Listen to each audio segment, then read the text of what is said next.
இந்தியாவுக்கு test match ஆட ஒரு டீம் கிடைச்சாலே வச்சு செய்வாங்க. அதுவும் இந்தியாவிலே வந்து விளையாடுறோம் அப்படின்னம்னா சும்மா விடுவாங்க.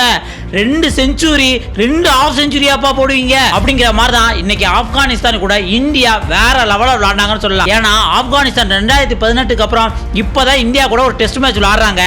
அதுவுமே வந்து இந்தியா ஃபர்ஸ்ட் பேட்டிங் எடுத்து ஆரம்பத்துல இருந்து செமையா விளையாண்டாங்க. ஏன்னா ஓப்பனிங் பேட்ஸ்மேனா இறங்கின எஸ்எஸ்சி ஜெய்ஸ்வாலும் கேஎல் ராகுலும் செம பார்ட்னர்ஷிப் போட்டு தொடங்கினாங்க.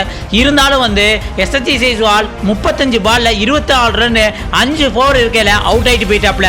இருந்தாலும் அடுத்து வந்த சாய் சுதர்சன் செமையா ஒரு நாக் ஆடினாப்ல. ஏன்னா சாய் சுதர்சன் தேர்ட் இறங்குறது வந்து ஒரு டவுட்டா இருந்தது. இருந்தாலும் கம்பீர் என்ன சொன்னாப்ல, சாய் சுதர்சன் மேல எனக்கு நம்பிக்கை இருக்கு, அவருக்கான சரியான சான்ஸ் கொடுக்கல, அதனால இந்த time third place Sai Sudharsan தான் இறங்குவாரு அப்படின்னு சொல்லி அது மாதிரியே இறங்கினாரு.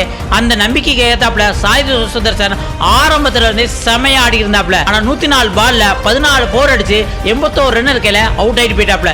இருந்தாலும் கம்பீர் சொன்ன மாதிரி காப்பாத்தி ஒரு ஹாஃப் செஞ்சுரி போட்டாருன்னு வச்சுக்கோங்க. அடுத்து யார் வருவா? கேப்டன் சுப்மன் கில் வந்து அவரும் கேஎல் ராகுலோட ஒரு நல்ல பார்ட்னர்ஷிப் கொடுத்தாப்ல. கேஎல் ராகுல் இந்த இடத்துல நானும் ஒரு வைஸ் கேப்டன் செமையா அப்படின்ட்டு ஒரு செஞ்சுரி போட்டாப்ல. 165 பாலுக்கு 11 4ஓட செஞ்சுரி கரெக்டா 100 போட்டாப்ல. என்ன அடுத்த பாலே வந்து அவுட் ஆயிட்டு போயிட்டாப்ல.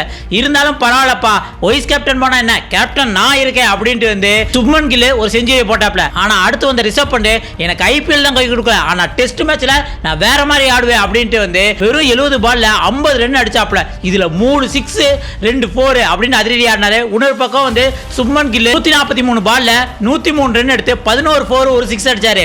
டே 1 முடிவுல வந்து 368 ரன் வந்து இந்தியா எடுத்திருந்தது, 3 விக்கெட் இழந்து. செகண்ட் டே வந்து இதே ஸ்பீட்ல போனாங்கன்னா 600 700 ரன் அடிக்கிறது கூட வாய்ப்பு இருக்கு. இருந்தாலும் ஆப்கானிஸ்தான் ஒரே ஒரு டெஸ்ட் தான் இந்தியா கூட வந்து விளையாடுறாங்க. அதுல எப்படியா கொஞ்சம் நல்லா விளையாடுவாங்கன்னு பார்த்தோம்னா இந்தியா கொஞ்சம் கூட விட்டு கொடுக்காம வச்சு செஞ்சுட்டாங்கன்னு தாங்க சொல்லலாம்.